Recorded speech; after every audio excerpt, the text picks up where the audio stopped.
Good morning. I'm here to meet the vinyl community and the crime community. Yesterday, I went to a local record store.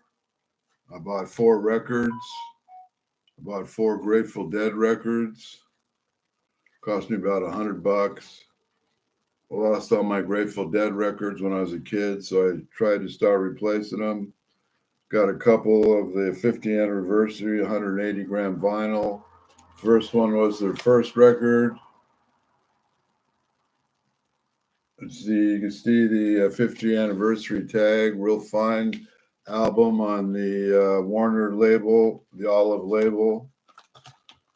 The next one is Working Man's Dead.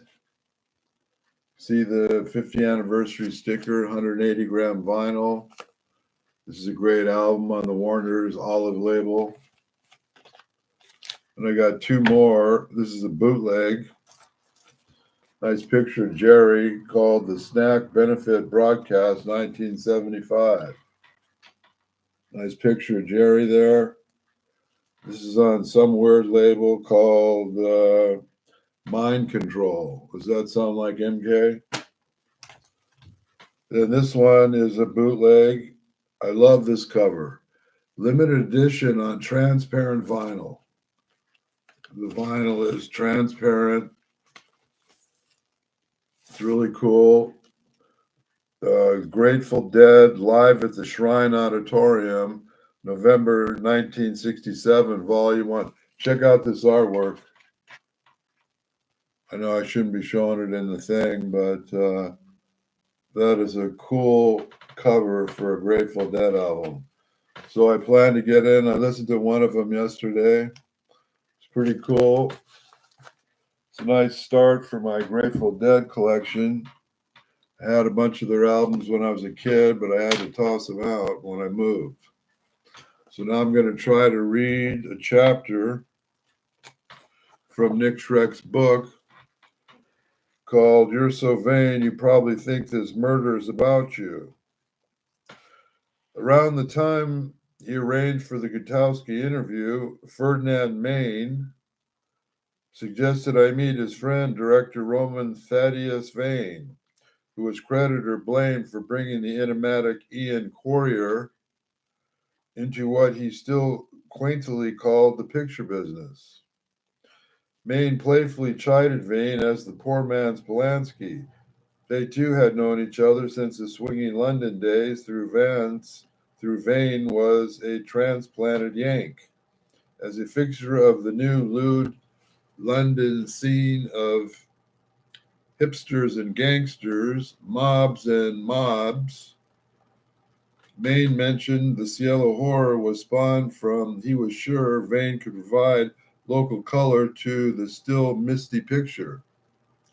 In the then AWOL, Quarrier played as significant a role in the narcotic nastiness of 69 as Maine and Gutowski implied.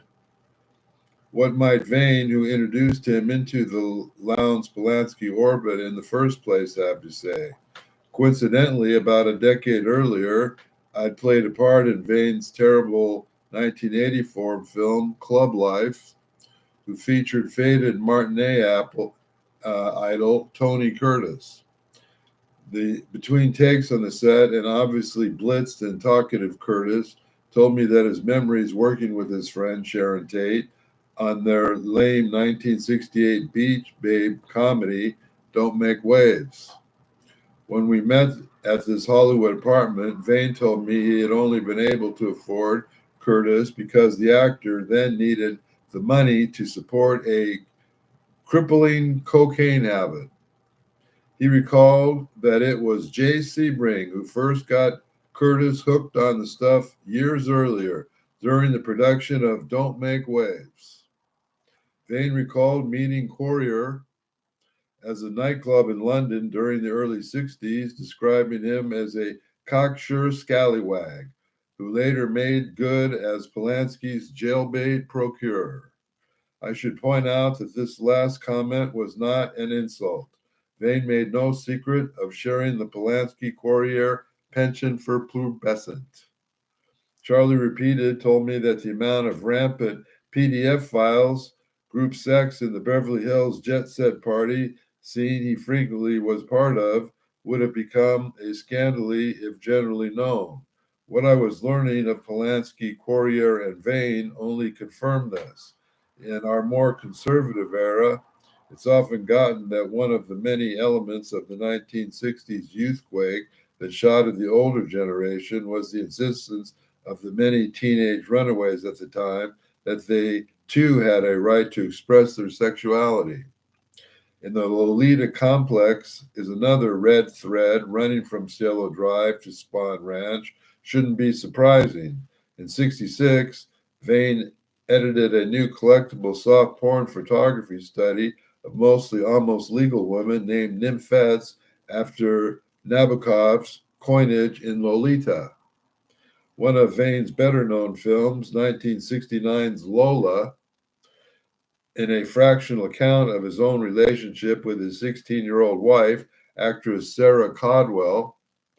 Even Vane's sleazy occult novel, The Exorcism of Angela Gray, a satanic sex tale clearly inspired by Rosemary's Baby, features his favorite real-life occupations, a young girl, an older man, orgies.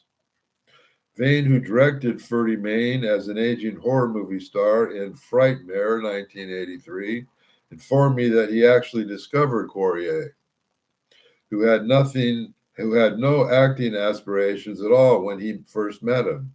He featured the photogenic novice he helped could be a new Terence Stamp in his first film, The Fledglings.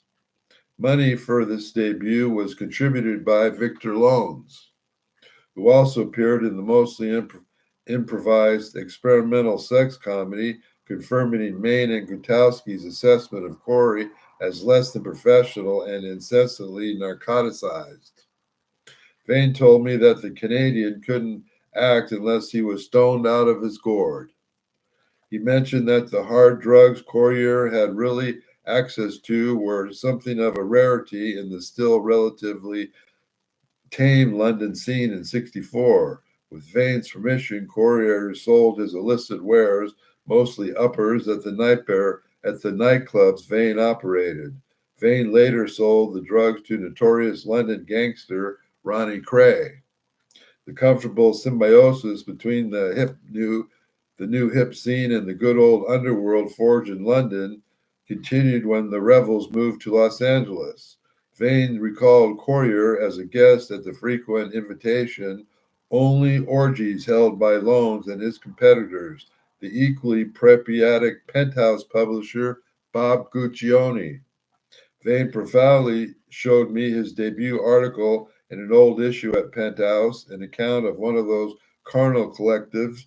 This was a good-looking kid, Jane. Got all the best girls. The model Jean Shrimpton, Jane Birkin, Nathalie DeLon. That's why Polanski had him around. Ian used to brag about taking Jackie Bissette's cherry. Bissette didn't appear with Courier in Polanski's cul-de-sac, and later she starred in the 1968 film Bullet with Tate and Sebring, intimate Steve McQueen, orchestrator of the Sebring side of the Cielo cover-up. I've never been able to track down Courier's obscure debt.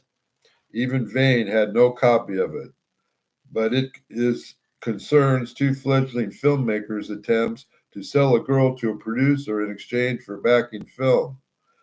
It's not inappropriate to sell a girl to a producer in exchange for film backing, a not inappropriate theme considering the Polanski circle ongoing connections to sexual assault and the casting couch. Vane too recalled Courier's to sexual assault and the casting couch.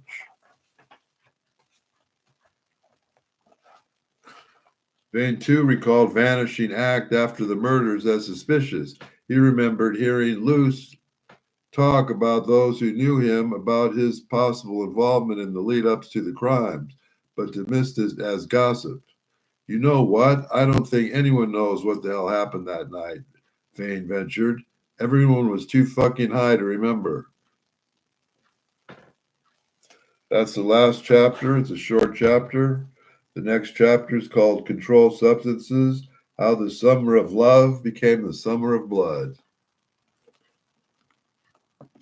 We talked about my new Grateful Dead albums. Plan to listen to them today. And God bless all the community and family members. And we pray for peace for all our family members.